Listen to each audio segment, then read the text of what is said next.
ಚುನಾವಣಾ ಬಾಂಡ್ ವಿಚಾರಕ್ಕೆ ಸಂಬಂಧಪಟ್ಟಂತೆ ಬಿಜೆಪಿ ನಾಯಕರ ಮೇಲೆ ಎಫ್ಐಆರ್ ದಾಖಲಾಗಿದೆಯಲ್ಲ, ಇದೇ ವಿಚಾರವನ್ನ ಪ್ರಿಯಾಂಕಾ ಅವರು ಪ್ರಸ್ತಾಪಿಸಿರುವಂತದ್ದು. ಬಿಜೆಪಿ ನಾಯಕರ ವಿರುದ್ಧ ಎಫ್ಐಆರ್ ವಿಚಾರ, ಬಿಜೆಪಿ ನಾಯಕರ ವಿರುದ್ಧ ಸಚಿವ ಪ್ರಿಯಾಂಕ್ ಖರ್ಗೆ ವಾಗ್ದಾಳಿಯನ್ನ ನಡೆಸಿದ್ದಾರೆ.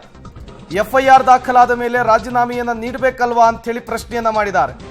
ರಾಜೀನಾಮೆಯನ್ನ ನೀಡಿದ್ರೆ ಇಡೀ ಬಿಜೆಪಿಯೇ ಖಾಲಿಯಾಗುತ್ತೆ.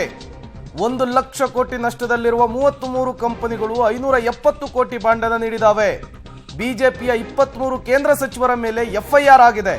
ಬಿಜೆಪಿ ನಾಯಕರ ವಿರುದ್ಧ ಗ್ರಾಮೀಣಾಭಿವೃದ್ಧಿ ಸಚಿವ ಪ್ರಿಯಾಂಕ್ ಖರ್ಗೆ ಅವರು ವಾಗ್ದಾಳಿಯನ್ನು ನಡೆಸಿರುವಂತದ್ದು. ಚುನಾವಣೆ ಬಾಂಡ್ ಎನ್ನುವ ಸುಲಿಗೆಯ ಪ್ರಕರಣದಲ್ಲಿ ಇವತ್ತು ಕೇಂದ್ರ ಸಚಿವರಾದಂಥ ನಿರ್ಮಲಾ ಸೀತಾರಾಮನ್ ಅವರು, ನಮ್ಮ ಎನ್ಫೋರ್ಸ್ಮೆಂಟ್ ಡೈರೆಕ್ಟರ್ ಅಫಿಷಿಯಲ್ಸು, ರಾಜ್ಯಸಭಾ ಸದಸ್ಯರು ಮತ್ತೆ ಬಿಜೆಪಿ ರಾಷ್ಟ್ರೀಯ ಅಧ್ಯಕ್ಷರಾದಂಥ JP ನಡ್ಡಾ ಅವರು, ಆಟಕ್ಕೆ ಕುಟ್ಟು ಲೆಕ್ಕಕ್ಕಿರಲಾರ್ದಂಥ ಮಾಜಿ ಬಿಜೆಪಿ ರಾಜ್ಯಾಧ್ಯಕ್ಷರು ನಳಿನ್ ಕುಮಾರ್ ಕಟೀಲ್ ಅವರು, ಮತ್ತೆ ತಮ್ಮ BY ವಿಜೇಂದ್ರ ಅವರು, ಹಾಲಿ ಅಧ್ಯಕ್ಷ, ಈಸ್ A5.